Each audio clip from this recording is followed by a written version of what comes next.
You all have built different platforms. What is currently working for you? We're really, really huge into text lists. That is such a hot list. It's not even warm. It's hot. It's lava.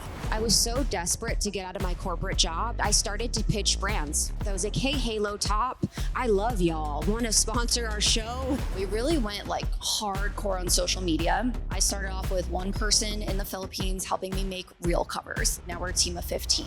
Oh, we could be on each other's podcasts, or we could do social media, but newsletter swaps, that's an opportunity for everybody. That ended up doubling our list over the last year and a half. I'm willing to just throw everything against the wall to see what's working, because you're only going to learn from launching.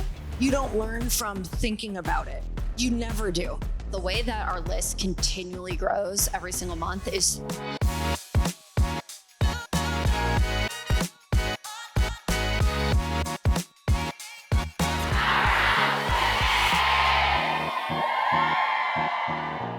part of this process involves becoming more visible. Now, everyone's going to have different levels of visibility that their business requires in order to make the amount of money you want to make, in order to make the impact you want to make. But for most of us, I remember someone said this, gosh, I don't remember if it was a podcast or mastermind, so I'm not going to remember who to give credit, but they said, most of us could have our dream income with less than 1,000 clients. Like, when you think about that, doesn't it immediately remove the pressure that you need to have millions of Instagram followers? I bet most of you could have your dream income in business with less than 100 clients. If you actually did the math, how many of you'd be like, okay, if for what I charge 100 clients, paying me that would radically change everything for me? Anyone? If you really do the math with it? So I want to ground this conversation in the remembrance that it is less about quantity and more about quality, like finding your people. But we're going to talk about some big numbers. Your numbers are going to be relative to where your goals are. So I'm going to invite to the stage Lori Harder, Krista Williams, and Kat Norton.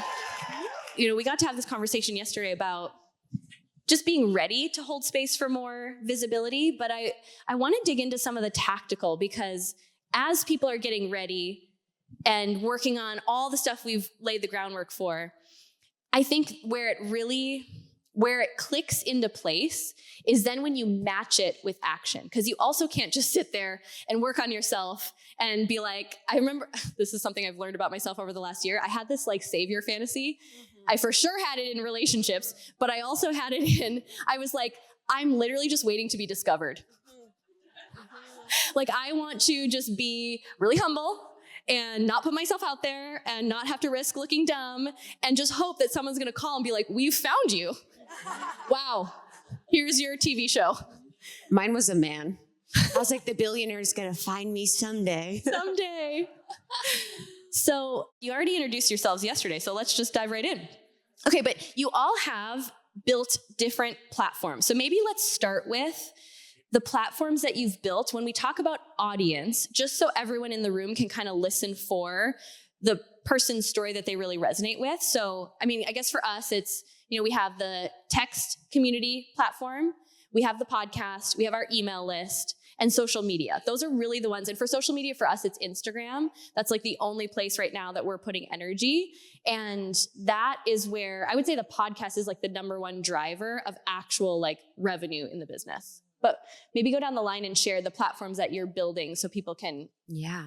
So excited to see you guys. You guys look beautiful. And if I pass out, it's because I can't breathe in my little set. So just keep your eyes on me. So I was in the corporate world. So any corporate girlies that left? Yeah, corporate girlies. Let me just say, I'm so grateful for my corporate experience. The ability to cry in a conference room every day for the whole time is just such a gift. I was the worst employee ever, actually, so I was in the corporate world for around 6 years. I hated every second of it, but it was a beautiful breeding ground for what I do now. So when I was at the end of my corporate world career, I found Lindsay, who's my best friend and business partner at Almost 30, which is the podcast that I do, different Lindsay. Still an amazing Lindsay, but a different Lindsay. Still an Lindsay. The right way. The right way. So I met Lindsay and we just had this really beautiful connection. I loved podcasts. We started recording on our closet floors, as you guys know. So we built a business for 2 years. That was the podcast brand. And honestly, I was so desperate to get out of my corporate job. I was willing to do anything to build the business. So after a year in, we had grown the show and I started to pitch brands. I just kind of emailed brands. I was like, hey, Halo Top, I love y'all. Want to sponsor our show? Free ice cream works. Like, whatever you're going to give us. Asked for brand deals, just kind of made a media kit, sort of talked about our audience. I was making up every single thing about that process. Back 10 years ago when we started Almost 30, there was no real blueprint like there is now for building and monetizing a show. So I just pretty much made it up. I made up the pitch deck. I made up the brands we reached out to, and we started to get brand deals. $250 was our first brand deal. And I was like, yes, I'm going to have grocery money this month. It is amazing. From that point, I just started to continue to pitch brands and build the business. And what we did was we really kept in communication with our community and our audience and asked them what they needed. We were like, okay, guys, what do you guys need right now? They're like, we want to connect in person. So we started to do events in the community. We eventually went on tour. I was still working my full-time job. I don't know how I did it, going on a world tour, building a business, working my full-time job. I think it was also because they were trying to fire me so desperately at the end. They put me on a PIP, which I didn't know what a PIP was until I was like, one day I had the PIP conversation. In corporate world, you know what a PIP is, performance improvement plan. They want to fire you. I had my PIP conversation and I go to my ex-husband. I was like, oh my God, I just got a plan to improve. I'm so excited to have a strategy. Like, I was like, I have this really good strategy to like get better. And he's like, is it a PIP? And I'm like, yeah. And he's like, they want to fire you. I'm like, what? I was like, I thought we were getting clear. So all that to say, we went on tour. We just were building this business just intuitively. Like, what do you guys need? Kind of that conversation. Because what I've really learned over this process of building our business and the things, I'm really in conversation with the audience and the community. And I want you guys to really understand that. A lot of women will build businesses and they won't really even know who their customer is or who their audience is. And then you've built something really beautiful and amazing, but you don't have a customer. So building your business alongside your customer in that journey is going to be a really, really beautiful thing.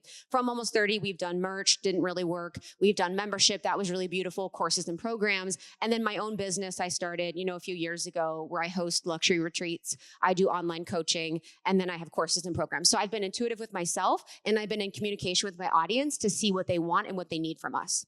And that's a distinction too to make is personal brand and then the business brand around Almost 30. So just even pinpointing some things that we can take some questions on the second half of this that you can ask about. Yeah, totally. And I was a fellow corporate girly too. And then I went definitely more down the business brand route, although like personal brand is something I wanted to eventually. But we started out on TikTok. So I just doubled down on one platform and was posting every single day. And then I added an Instagram and basically was just posting the same content like TikToks and Instagram Reels. And then now we've expanded to LinkedIn, Facebook Reels, also very similar content. We're on X, pretty much I think on every platform besides YouTube, which I get asked that a lot. Like, why am I not on YouTube? And we did some shorts for a little bit, but I feel like unless you actually have a big YouTube audience, the shorts don't work as well, or at least that's the way it's been for us. And also just long form content felt like a lot of work for me. We had short form just pretty dialed in for all the other platforms. So yeah, we really went like hardcore on social media. And then similar journey, I started actually talking to people on there and I'm like, what can I do? Because as you know, in the beginning, I literally didn't even have a mailing list. So I was just making free stuff for people. So I was like, what's going to help you? And they all wanted courses. And at that point, I also didn't realize I'd like stumbled into one of the top performing course subjects was Excel. I didn't know that. So I was like, all right, I'm just going to make a cool Excel course.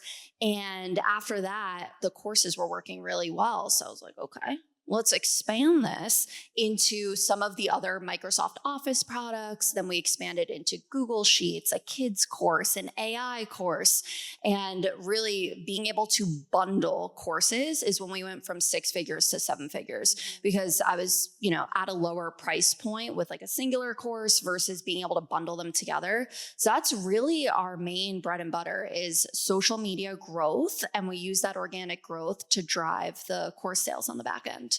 Awesome. So The question was where we're building audience, correct? Yeah, where you're building audiences. And I love the context that these girls have given Yeah. too, just about kind of how it evolved. Okay, cool. It started way back for me on Facebook. And it was really when I was in the fitness industry and I had owned a small gym. First, I started in LA Fitness. Then I owned a very small gym. It was in a garage that we like remodeled. And from that, I realized I was like, I can't make more money outside of trading time for money. And I was trying to figure out how to go online. And this was quite a few years ago. This was like, oh my goodness, maybe 13, 14 years ago. And I started to look at the online model of training people online and tried to figure that out. And thankfully I met a woman. Her name was Danette May, and she was kind of hot. She had this online programming and she was like, okay, well, you need to, build a list. Like it's really important to have an email list. So we started running these fitness challenges that I did for free. And that really was huge for building audience. And we put a lot of ad money towards that at the time. And what happened is I really built up a really large audience in that particular community. And that was really a big way for us to start growing. And another thing that I was doing was growing a Facebook community at the same time. So I was just showing up like so raw, so messy on Facebook and building audience in that way and trying to convert them also into these challenges into a list. Fast forward, I started getting into personal development because I realized I couldn't really transform your body if mentally you didn't think you were like worthy of this transformation. So I started to get in the personal development world. And with that, I, did events, launched podcasts. So like took that fitness community and started changing the conversation. So I didn't just build like another personal development community. I've always worked really hard to find what that golden thread through each pivot is. So the conversation is never different. It's always like, oh yeah, we were into fitness and I realized that I couldn't change your body without this worthiness conversation. So you're going to hear me start talking way more about this because that's where the true transformation starts. And so from that, I really, launched the podcast in 2016 and I launched it in a way that I was like, okay, how do we really capitalize on the audience that we already have? And I think that's been really big always is that I'm always thinking of like, okay, how could we use this current audience that we already have to kind of like transition and continue to grow? So I launched the podcast at an event. And one of the things that I did that I think everybody asked me, like, how did the podcast audience grow? I think the very first way that I launched was huge because I launched at an event called the Bliss Project. And I stopped and asked everybody to, at the time it wasn't subscribe. It was just like follow it or something and to rate it and share it. So I had like 500 women doing that all at once. And I think it just pushed it. So thinking in terms of growing audience like that. And then now it's just growing audience. I'm really, really focusing this year on building my email list again. Because we know that those lists, like especially as you change, a lot of people stop opening your stuff, they opt out. So list building for me right now is so important to convert people from the podcast to my email list. And we also do text lists. Like we're really, really huge into text lists. And I nurture that text list. So I was doing a daily text and getting people on that. And I will tell you that text list has been the single largest monetary thing that I have ever done in my entire life. And it's expensive, guys. Texting is very expensive. It costs us probably $4,000 to $6,000 a month, but we can launch high ticket stuff in there and sell out at a pretty good rate. Yeah. So, and that's such a good distinction. So as you're hearing everyone share about the different platforms, like if you're selling a lower ticket product, it might not be worth the investment to do a text list. And before everyone DMs us asking what we use, you're still on Community? No, I just moved to Delphi? It's cheaper. I know, we're just making that transition too. So there's a lot of different platforms. There's not one that's better than the other. I would say find the one that's got the features you want and price it out cost-wise, because it is costly. But if you're selling to a higher ticket program or it just makes sense financially, it has been a great investment. A lot more intimacy. Anyone else open more texts a lot faster than your emails? Yeah. So for certain businesses, it does definitely pay off. So I want to talk current day. Maybe if you think about, and doesn't have to just be one, but what is currently working for you? What's something that's working really well? Because that's the thing about audience growth is it changes. What Lori, I still remember the Facebook Lives in your bathrobe. That was a big builder for you that probably wouldn't do as well today, because it's not like our audiences aren't maybe on Facebook. So current day, either a podcast growth strategy, social growth strategy, email list, anywhere in your audience that you're like, we're really trying this right now and seeing good results. I would say two things that have been really helpful for us. I think the first one is everything is a story and a part of the story. So we humans are storytelling creatures. It's how we buy, it's how we live, it's how we make meaning and sense of life. So if you have people bought into the story that you're telling them, they're much more likely to be invested in you as a brand and a business. So as an example, the podcast really is the story of my life. It's the story of my evolution. It's the story of my divorce. It's the story of my body journey. It's the story of my mother wound. It's the story of my dating journey. It's the story of everything. So you have so much more trust in me as a brand. And then when I'm selling a product, you're not only seeing the results of a product, say it's Metamorphosis, which is my body transformation program. You will see the results of it on Instagram and social media. You'll hear me talk about it on the podcast. So you already have someone that's going to be really interested and excited about your product because they're seeing the story in real time. So making sure that what you're doing has a story. Everyone remembers public figures, big people, big brands, big businesses from their story. As an example, Mel Robbins is a friend, and she's done such a good job in so many ways, and you guys all know her. But one of the ways is having a really brief story about who she is in her life. She was a divorce, or she was an alcoholic that was, in debt, all of these things. And you kind of have that in your mind. And then you look at her story and you see her now and you're like, I trust this woman. Not only is she powerful and incredible, but I can see where she's come based on her story. So getting really clear on who you are in your story and telling it through the journey of your brand will build a lot of self-trust. I think the second thing that we've done for audience growth in the past year was we finally hired PR. And PR can be helpful in some ways and not helpful in others. If you really are really directive and collaborative about paying PR, it can be really helpful for you reaching new audiences that you don't normally reach. At this point, we've reached really powerful audiences all over in special places, but it does bring us into more of a mass media place, which is where we've wanted to go for a long time. So if you're strategic about your investment with PR and it's a really creative and collaborative company and you're at that point and level, I would suggest maybe thinking about that. Love that.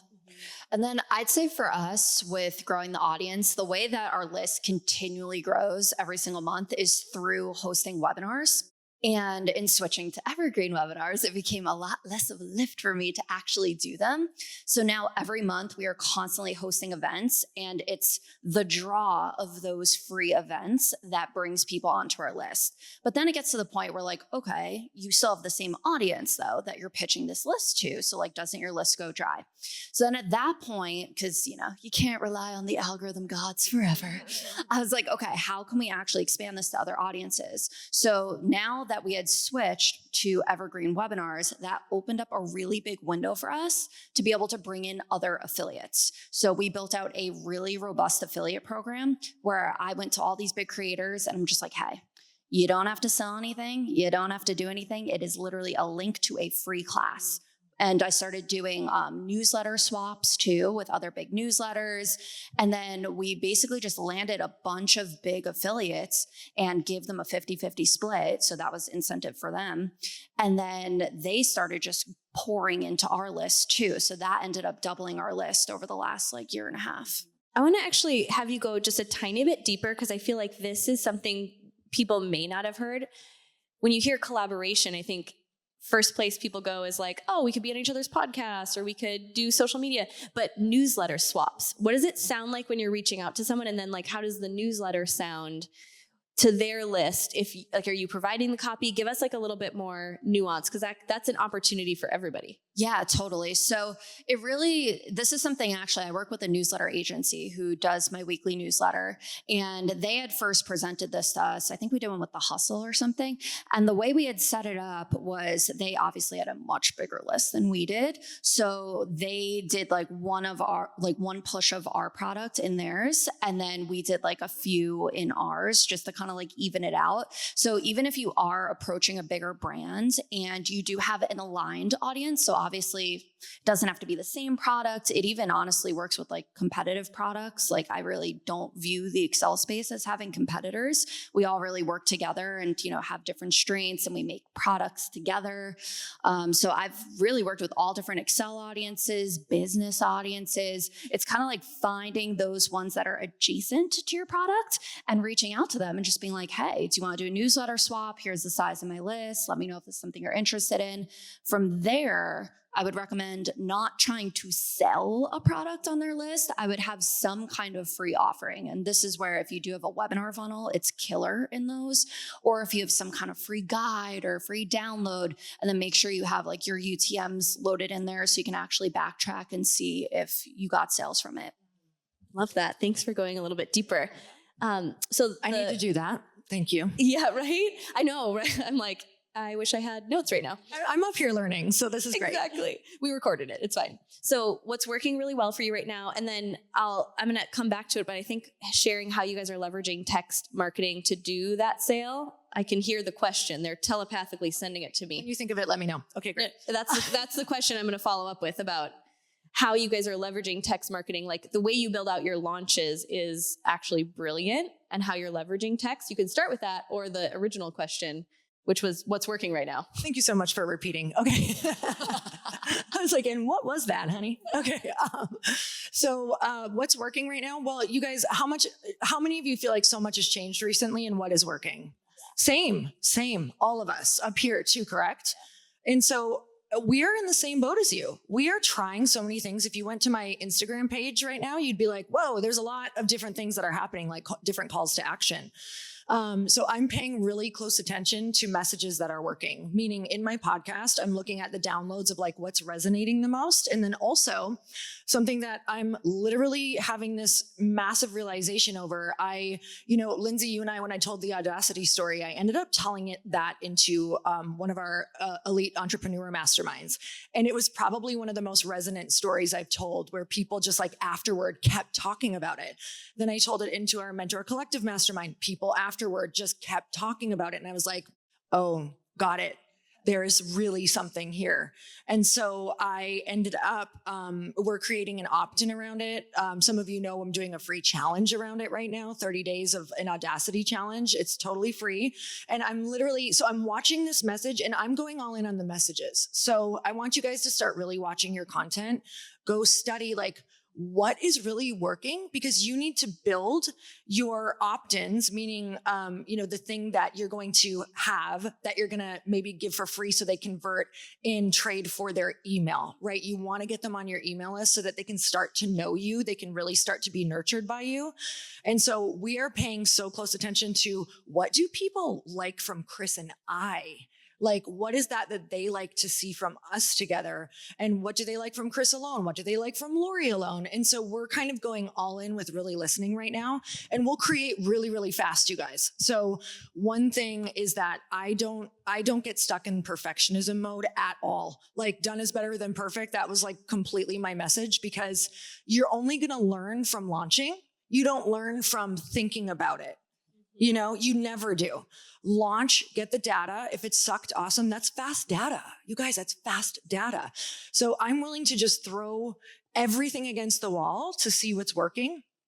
And faster is better. So like the less that you can give to them, the faster that your people can get a win in those opt-ins. So something where in 5 to 10 minutes, they can feel like that was very simple, maybe like a 1-page PDF, a 5-page PDF, something very, very basic. I'm finding that that's not only so easy to create, but it's also so easy for them to consume. You want them to feel like they won. So more is actually bad. It's not a good thing. So that's really where we're doubling down is I probably have 5 opt-ins out right now, and I'm trying those on all my different social posts and seeing what really resonates for them. I love that. Would you guys like to hear a little bit about like the text launch strategy? Would that be helpful? I think for certain people in the room, again, at all different price points, this is genius. And I learned it from you and Chris. Do you want to just share that really quickly? Yeah, absolutely. Text launches are really good for high ticket things. because you are going to spend a premium in marketing to those people, because it costs a lot to, once as your numbers get up to, you're going to be spending a lot more per text message to each person. So imagine if you're doing that, 5 days a week, it starts to cost a lot. So with that though, what happens is I think the text rate open is in the 90 percentile, you guys. So think of that in terms of like, take your list and think of it. It's actually like, 9xing your list of what you have, because they're actually opening and seeing it, where it's like you could have a big list, but people aren't really opening your emails. So it's like in their hand, it's talking more personal to them. You can get it to say their name, things like that. It feels very personal. And so with the text list, we are nurturing that list, getting people in there by giving like we really sit and think of our quotes and who our people are. Like we're sending them a little quote, or I'm like, hey, I just dropped this podcast. I really want you to listen to it, or let me know what you think, because here's exactly where I'm at in life. And it's a very personal, like back and forth thing that, sometimes I can do, sometimes my team can do, but we always are getting informed of exactly what the conversation is in the text list. And with that said, what happens is now you have these people who like, they really feel like they know you. Like, you guys, some of the stuff I get texted, I'm like, okay, all right. So this is a lot, but give me a minute. Okay.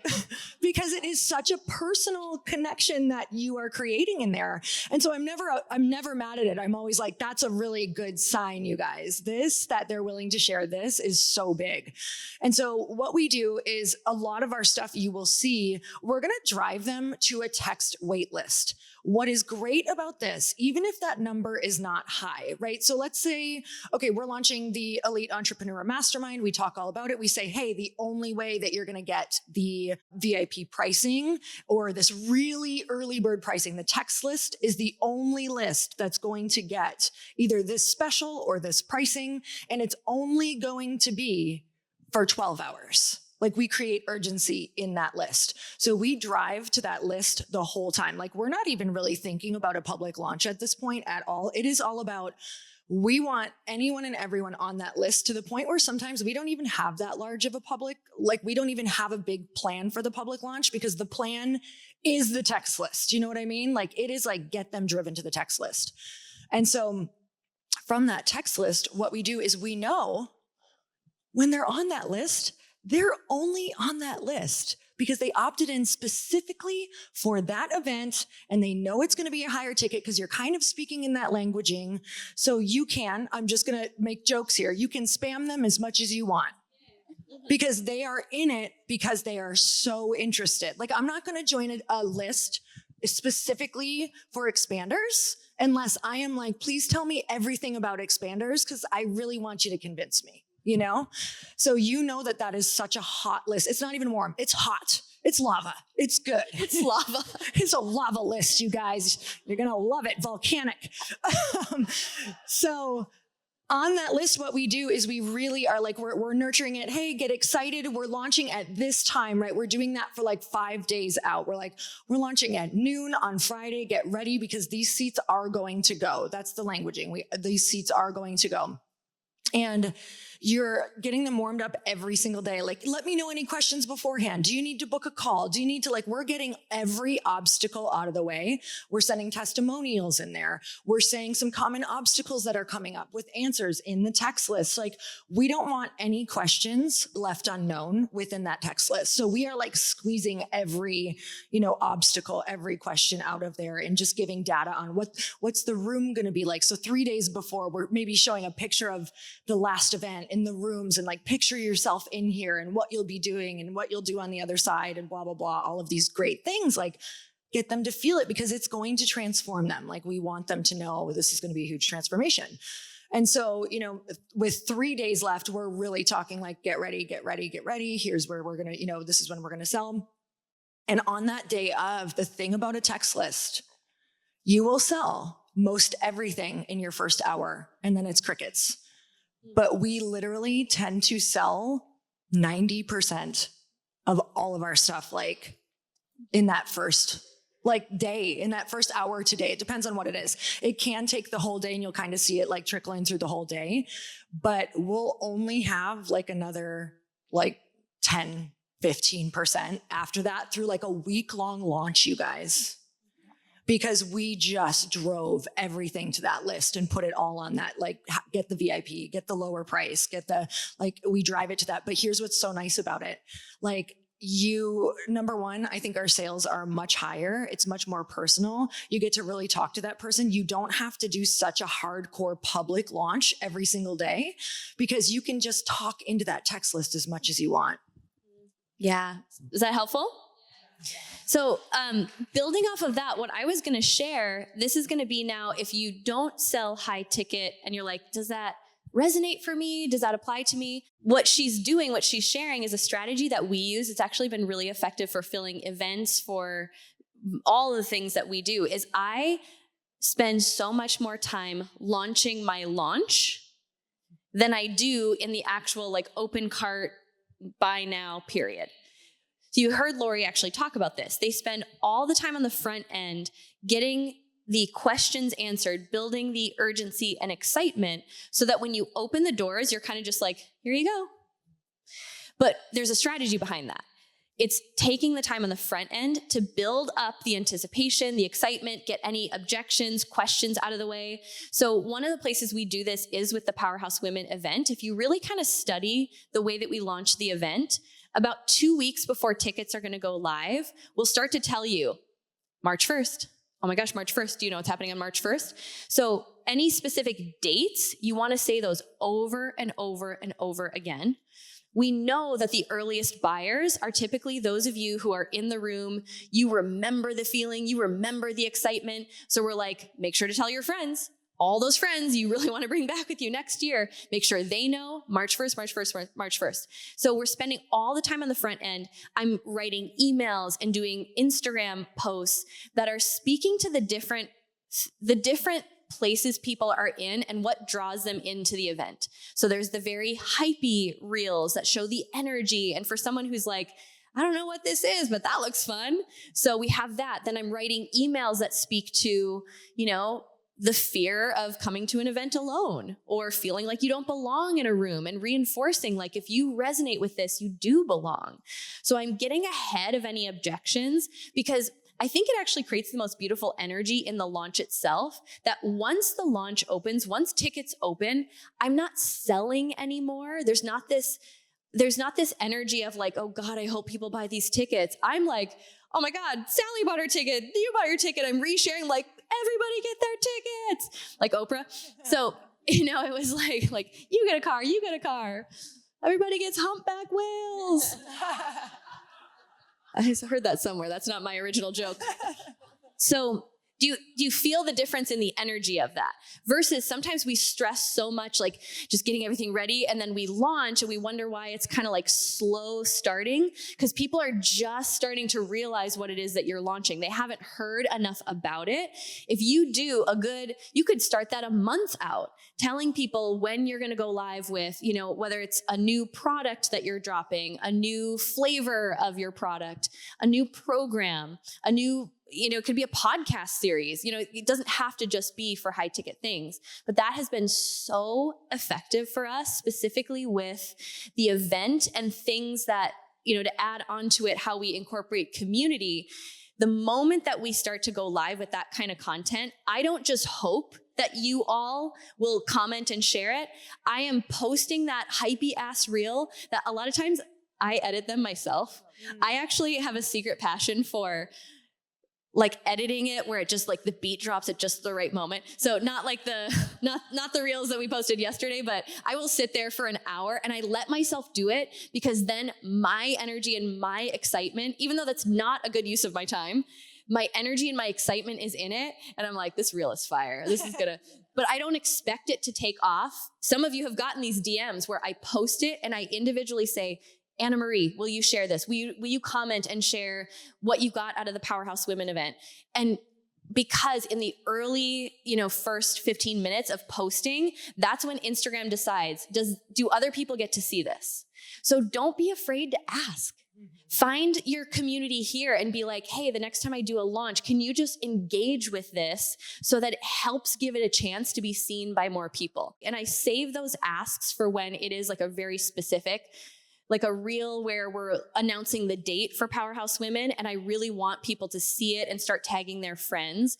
I make it an easy ask to say, can you just go and leave, a few words about why you love the Powerhouse Women event? And if I send that to 20 people, 15, because you guys are amazing, will do it and will say yes. So don't just leave it to chance, but I use that same strategy. It doesn't have to be on a text list. You can do that with your social media, with your email, but the premise behind it that is applicable to everyone is launch your launch. Let people know the launch is coming and build excitement around that. It's been really effective for us. So I think I want to take some audience questions. How do we feel about that? Love this. Okay, so we're going to have the volunteers grab a couple mics. Ooh, we have I saw these two hands here and here, the back tables. Yep. Hi, I am Chelsea. Hi, Chelsea. And I live in Tempe, Arizona. Give it up for Chelsea. And my question is, how do you build what you just talked about in local proximity, right? Like in deep community. I think some of your communities started local and then grew international or national. Right now, that is not my goal. How do I build it within proximity? Because I don't want people from Washington and Florida and all these great places contributing because it's like, oh, but this is in person. It's here, right? So there's my question. Such a great question. Want me to start? So I think you have such an advantage in that you're in a really focused area. So a couple just tactical things that dropped in when you were asking that question. So Tempe, or even if it's Arizona, right? Phoenix greater area. Arizona moms that you're, working with, say that. Arizona moms. Tag an Arizona mom. Do you have friends in Arizona? Just keep saying that over and over and over so people start to ingrain it in their minds. And then, you can do a lot of cool things in terms of targeting, depending on if you want to start to run ads and do things. Even on the text list, what's cool about the text list is you can segment it based on city.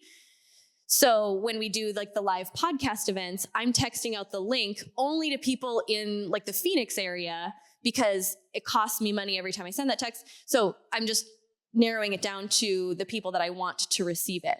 So what are the platforms you're building on right now? What are the places you're building your audience? I'm on LinkedIn and Instagram. Okay, but perfect. really what I find most effective is in person, showing up at a hosting table at events. Yeah. And I'm kind of I'm not a social media girl, so I don't love it. So being in person is where I thrive. Yeah. But then I hear all these great strategies. I'm like, do I need to get online more? I don't know. I mean, and granted, we've worked together in Six Figure School and in other programs. So I'm I think you're doing it. Okay. It is. It's getting in the rooms, getting in, networking. And I would just ask yourself, are you being really strategic when you're in certain rooms with making sure that people know you, get to know what you're doing, are able to share it with their friends? Because you are serving, actually share it here, who you serve, because there are a lot of women who really fall into the category of what you're doing. And I just think it's being more intentional and audacious with how you show up in those rooms, not looking to get people to join my next event. It's just hey, I'd love to connect. Because once they start to see, that's where social media can support. And that's what I started to do when I was building Powerhouse Women is it wasn't going in for the, hey, you need to come to my next event. It's just we're clearly like-minded. What's your Instagram? We should totally connect. And then I'm showing up and showing what I'm doing, showing my events, and then those people are now seeing it. So that's how I kind of go between the two, but I'm the same. I would much rather be in person than just on social. Yeah. So tell everybody what you do and where they can find you. Yeah, thank you. I have Momentum, which is a professional development organization for working moms, and I do in-person leadership corporate trainings. And then I have a leadership development program in person designed around the needs of all you awesome mamas who need support building your career and your family. Amazing. Thank you. Anyone else want to chime in on that? I think just two things. I was thinking about how could you make the community built where they're almost your brand ambassadors themselves. If you're in the community, having them attached to the movement, to the energy of what you're creating and doing and why, especially as a mom, the momentum behind being a mom or the emotional connection that moms have. So having not the brand building or the community growth be reliant on you being places, because I don't want you to limit yourself in that. But how can you create such a powerful experience that people are so interested in the movement themselves that it grows without you being there? And then second thing, I would get a little curious, and I trust you, but I get curious about if the desire to stay local and the desire to not be online is the desire to stay small or hide, or if it's your truth. And I don't know, but I always, whenever I have those ideas, I have to always just get curious about them. Thank you, Chelsea. Thank you. Round of applause. Okay, we have the second mic over here. Shayla King from Austin. My question is how to grow my podcast. So I'll give you like 2 seconds of background. I'm an executive coach moving from one-on-one to group. So my audience is high ticket but small.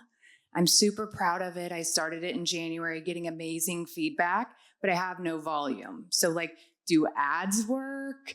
Are we doing that? What are other suggestions on how to just get more eyeballs on the 5% club? More ear holes. Yeah, on ear the holes. Yes.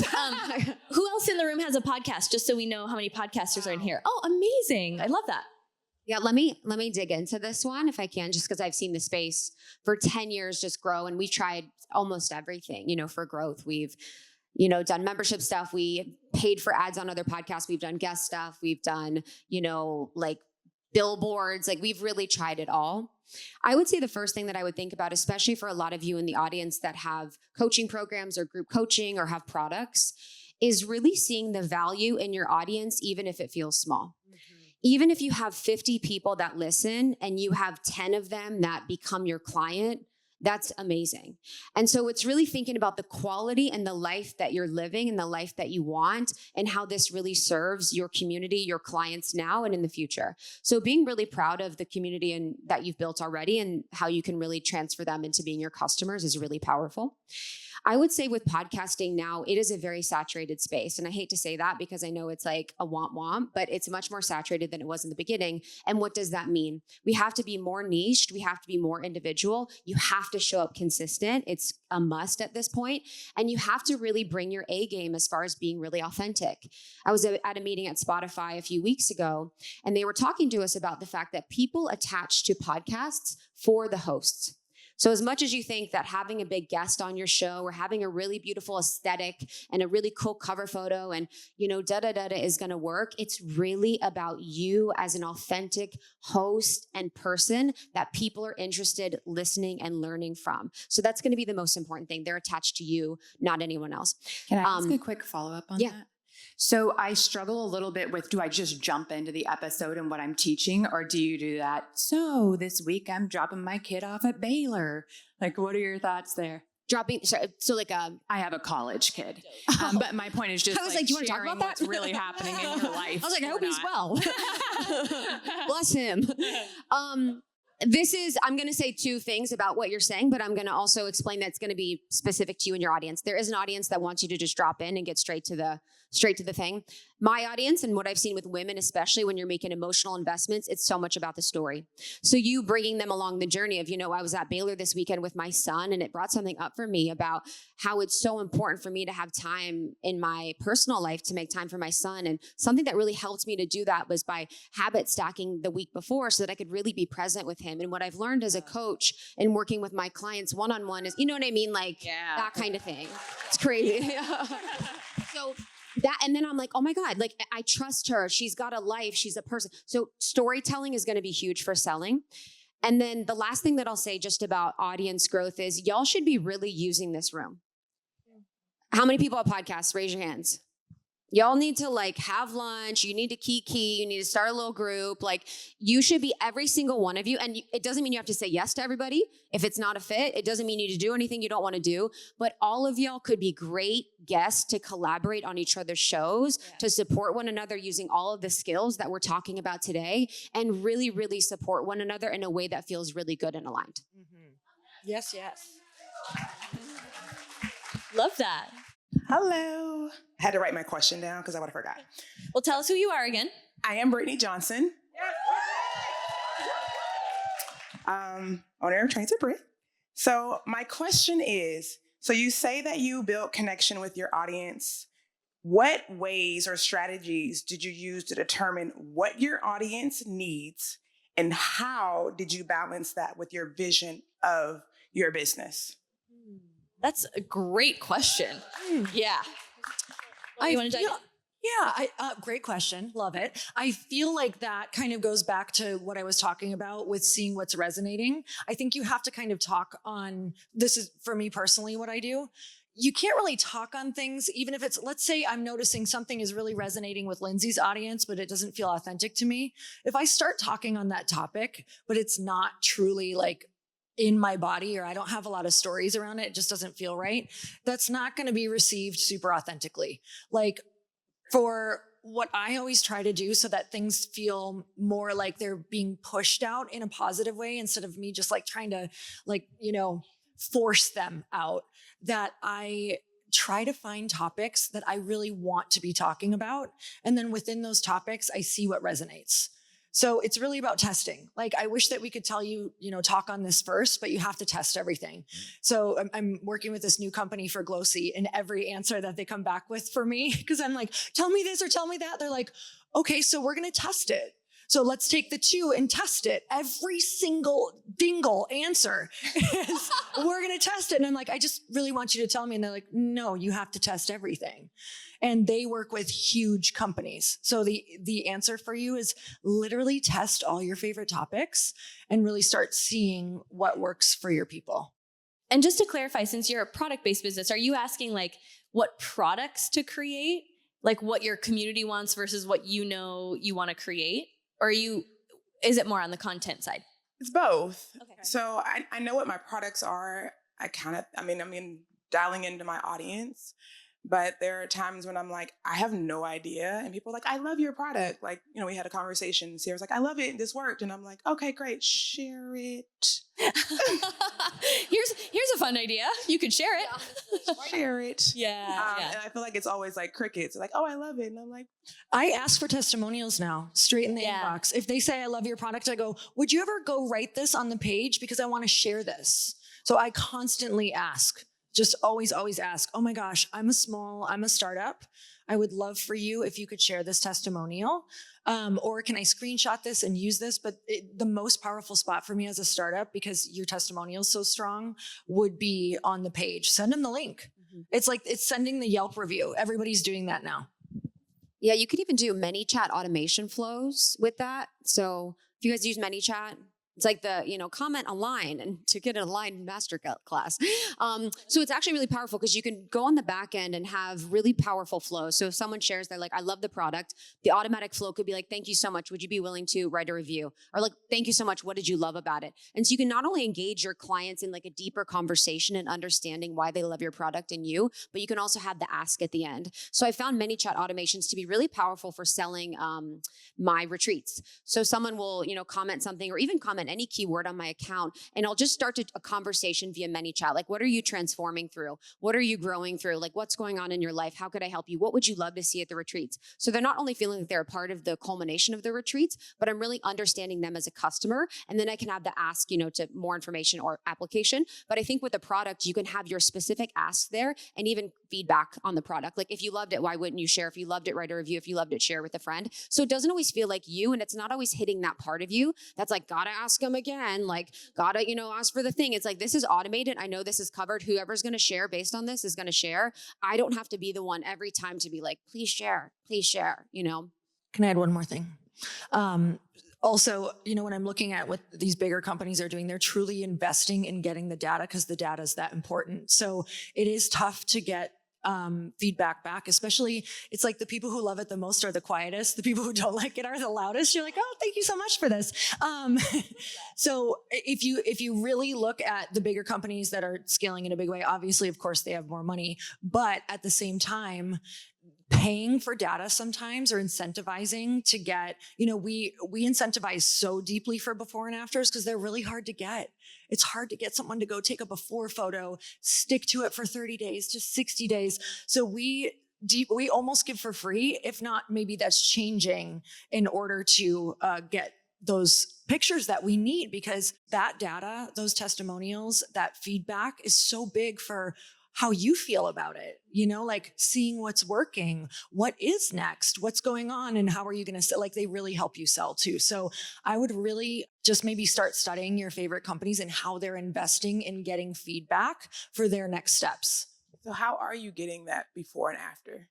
I'm deeply incentivizing current customers. And we have a long email funnel to those customers that right away when they buy, we say, hey, you can get your next, I can't remember what it is. It's either a box or 3 boxes for free, depending on how many before and afters they're willing to send at the 30-day, the 60-day, or 90-day mark. And then we might even change it to get more data though. Like I might incentivize with cash. I don't know. I'm not sure yet. So anything to get those before and afters, because you guys, those are what sell everything. Like seeing all those testimonials, and these big companies are paying a lot of money to get them. Thank you. Yeah, great question. Okay, we're going to have time for just one more.